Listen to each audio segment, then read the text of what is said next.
Welcome back, students, to my YouTube channel.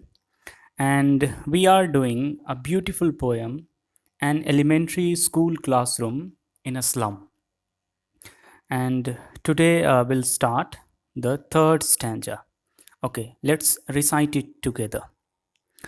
Surely Shakespeare is wicked, the map a bad example, with ships and sun and love, tempting them to steal, for lives that slyly turn in their cramped holes, from fog to endless night.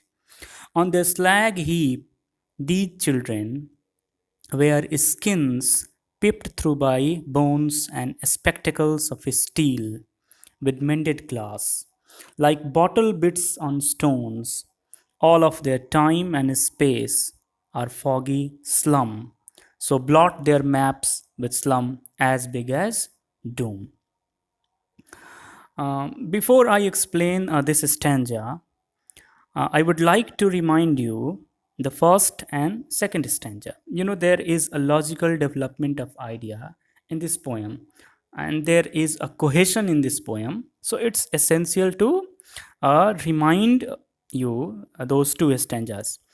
The first stanza gives a dreary description of the poor children, and the second stanza is about the classroom content, means all the things present in the classroom donated by rich people, and those lavish items mocks upon the lives of these slum dwellers.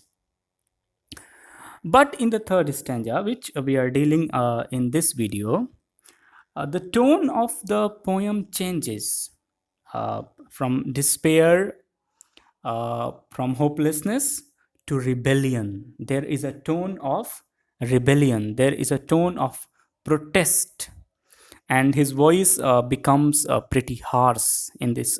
You can easily look at the lines. I'll tell you while we'll read and we'll go through the stanza. The very stanza begins with the line, "Surely Shakespeare is a wicked." Look at this line. How bold and full of sense of rebellion this statement is. Can anyone dare to say Shakespeare a wicked man? Wicked means a malicious, एक दुष्ट आदमी, एक बदमाश आदमी. Can we dare to say Shakespeare, Kalidas, Tagore, or even any person who has been deemed great in the history? Can we call them wicked? And a man of such stature, Shakespeare.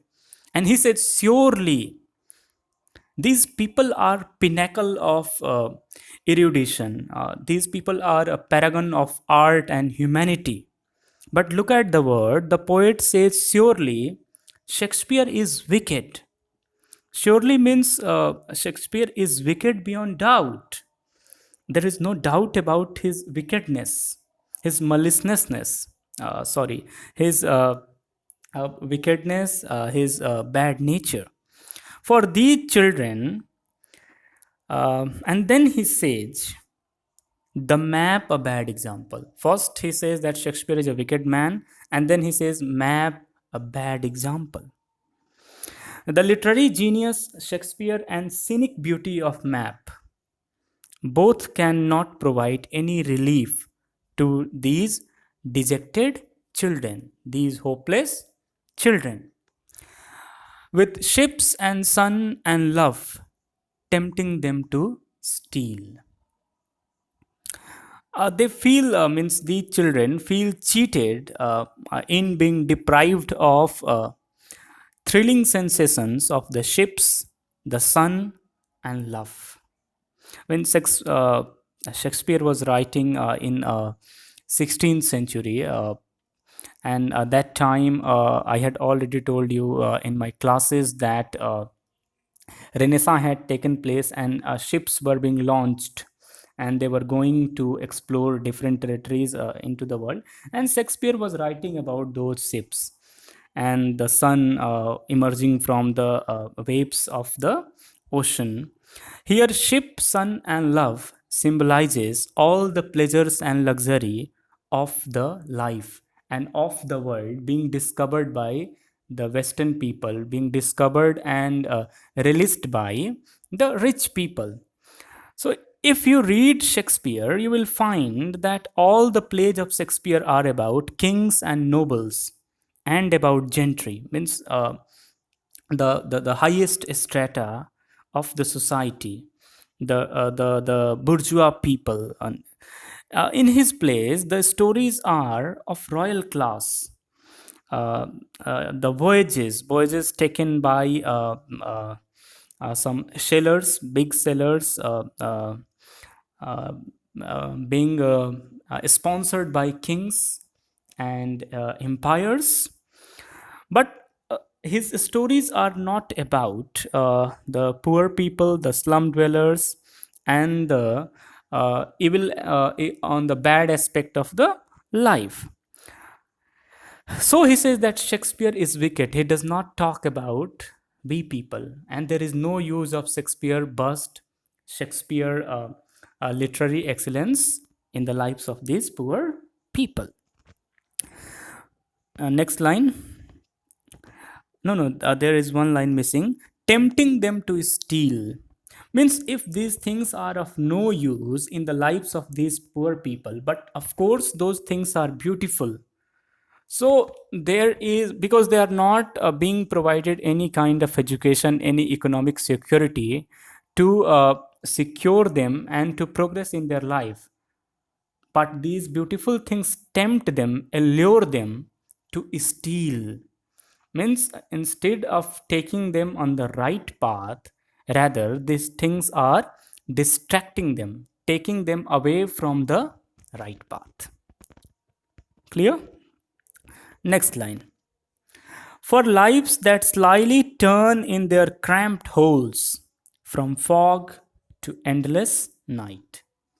Slyly means trickly, by tricks, by deceiving someone. And cramped means narrow, confined. So look at the contrast.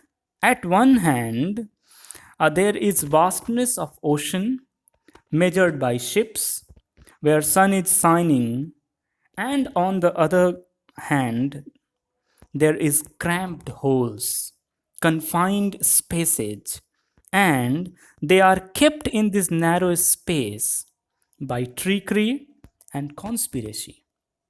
It is not their choice to live in that cramped spaces, in that slum, but it is a brutal design of the society which keeps them in that darkness, which is omnipresent in their lives. Means from school to home, from school to workplace.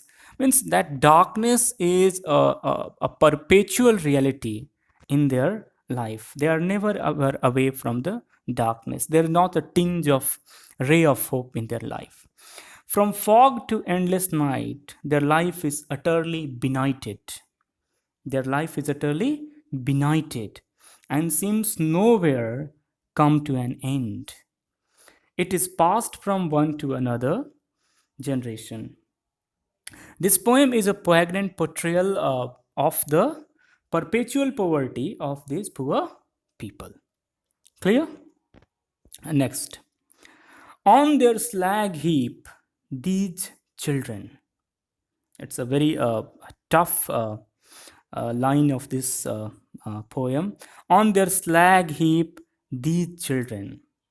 Means the slum children live on slag heaps. Slag heaps means piles of waste material. Uh, you may remember we have read another chapter in our syllabus, the lost spring, and you may draw an analogy between the lives of the children with that of the Simapuri rag pickers, means who are scrounging gold, who are scrounging gold and who are looking for the different sensations and items and everything in that dumping ground. So is the case with these slum dwellers. On their slag heaps, these children wear skins pipped through bones and spectacles of steel, with mended glass like bottle bits on stones. Uh, Means their body is like a mass of waste material, slag heap. Means they are so skinny, so emaciated that all the bones are sticking out of the skin cover, and they are wearing spectacles made of steel. Means very rough in shape, very rough in appearance. The frame is made of rough, weary material, and the glass, means the lenses, are broken, which they have mended themselves. It means that they have picked these lenses and these glasses from some dumping ground, or they are discarded spectacles of the rich people, which they have picked and they have mended somehow and wearing them. And it is very uh, you can say it is a very strange spectacle to see those people, skinny people, wearing those spectacles. Means very heavy spectacles on very thin and skinny face. Means how absurd and incongruous it might be looking like.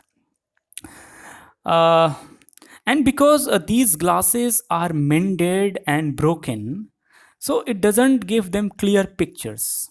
It is not able to provide them clear sight, like bottle bits on stones.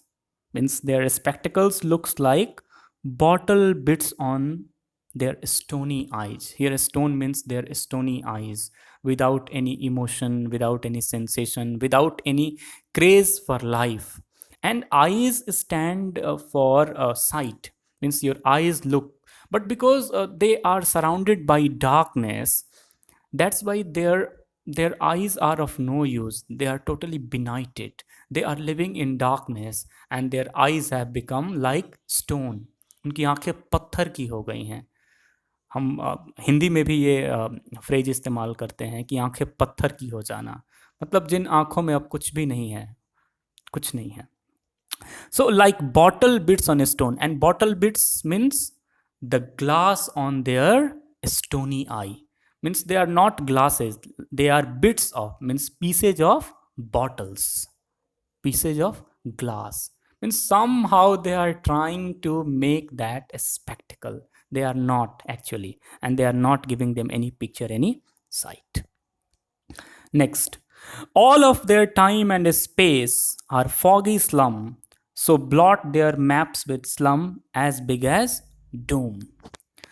Here, all of their time and space are foggy slum. You know that we human being exist in time and space. Means we exist in a particular time, like we in the 21st century. We people are living in 21st century. Gandhi lived in 20th century. Buddha in 5th century AD, and so on and so forth. And we also live in a particular space, like we people are living in Ara Bihar, and other people are living in their other relative spaces. Uh, so condition of people changes in the passage of time. Means the poor country become rich, the poor people become rich, the rich become poor. And if the condition of poor people or rich people changes in time, it means that the fate of space also changes. Like India is a space and it was a colony of Britain, but now we are a free country and developing country, and we might be a developed country in the coming age. So the fate of a space and time change, but this is not the case with these poor people. All of their time and space are foggy slum. Fog is a very predominant, strong metaphor in this poem, and it symbolizes invisibility, darkness, narrowness, hopelessness. Means time and space changes, but for them, both time and space are always the same without any change. It is always foggy. It is not only irresponsible but also immoral to paint a pretty picture of a perfect place to children who live in suffocating, cramped holes and who move from one endless night to another without any hope of light and morning. So he says that with our foggy slum, and there is no light in that space. That is foggy slum. What is the function of fog? It is a sort of blanket which does not allow the sun rays to come on the earth. And clearly, it is food, houses, and respected life and a human like treatment these children want. They need first. They do not need education that time, because education is what? Education is a means of the progress of a human being. But if there is no life, even there is no food, even then what is the use of this education? That's why there is a contrast, means the classroom content and this so-called education for those children are of no use, and their poverty shapes the lens. Here the broken glass, their poverty shapes the lens with which they view the world, and actually they can see the entire map and world, including Shakespeare map and all the sun and everything, as a big dome. So is the last line. So blot their maps with slum as big as doom. Means their life is totally doomed and they are somehow trying to come out of that. And in this stanza, poet is though depicting the poverty and the plight of these poor people, but at the same time he is raising the pitch of his voice to his highest level, and he is ready to confront the upper class strata of the society in a very strong voice. Thank you.